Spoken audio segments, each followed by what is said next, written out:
اگر به یاد داشته باشید خالبازار شریفوف، همون که خودش عبدالله محقق کارشناس امور دینی در تاجیکستان معرفی میکنه، یکی از رافضیان دروغگو و یکی از نوکران رژیم جنایتکار ایران هست.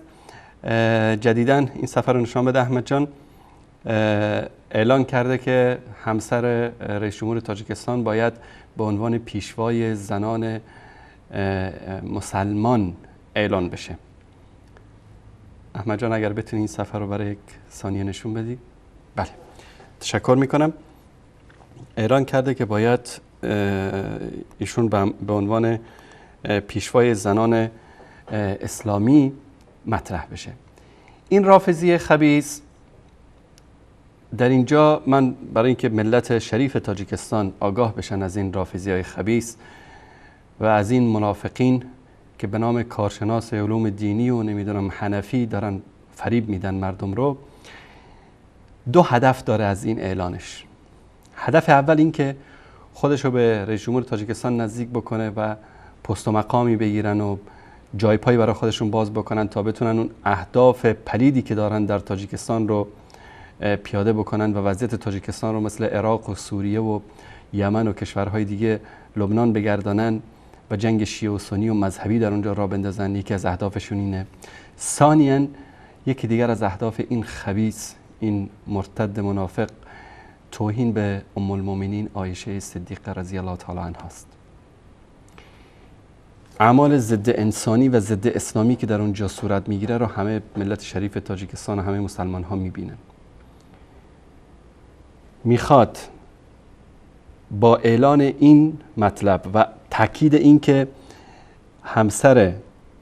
میگه که همسر رئیس جمهور امام علی رحمانوف را به عزت عایشه تشبیه کرده و باید که ایشون عزیز ما رحمان‌آور را پیشوای زنان اسلامی اعلام بکنه. یعنی چی؟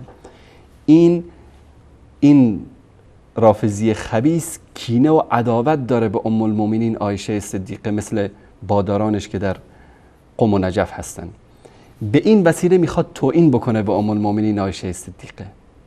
در تاجیکستان که اینا تا هنوز به اون حد نرسیدن که بیان لعن علنی بکنن، توهین بکنن، اهانت بکنن، به اون سرحد نرسیدن.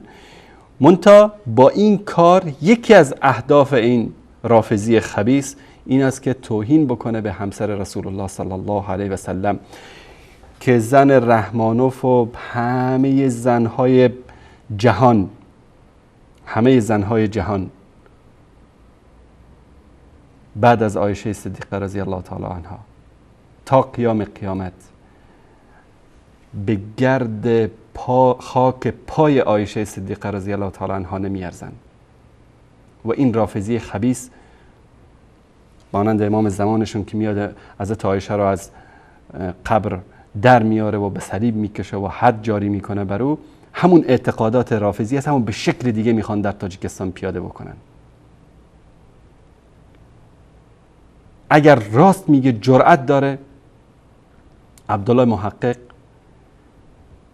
بگه که هاشا و کلا که ما نمیپذیریم این رو، نه به عایشه نه به فاطمه زهرا، اما آیا جرأت داره بگه که مانند فاطمه زهرا رضی الله تعالی عنها باید همسر رحمانوف پیشوای زنان مسلمان نامگذاری بشه؟ چرا حضرت عایشه رو انتخاب کرده؟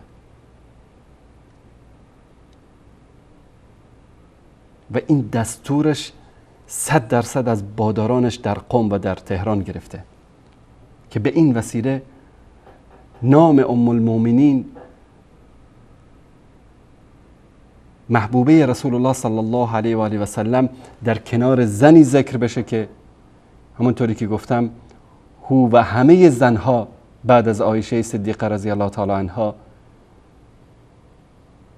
به اندازه گرد خاک پای عایشه صدیقه ارزش ندارن. اما ببینید که این با چه روش های این منافقین در تاجیکستان کار میکنن. تشکر میکنیم از برادری که این مطلب رو از تاجیکستان برامون فرستاده بود.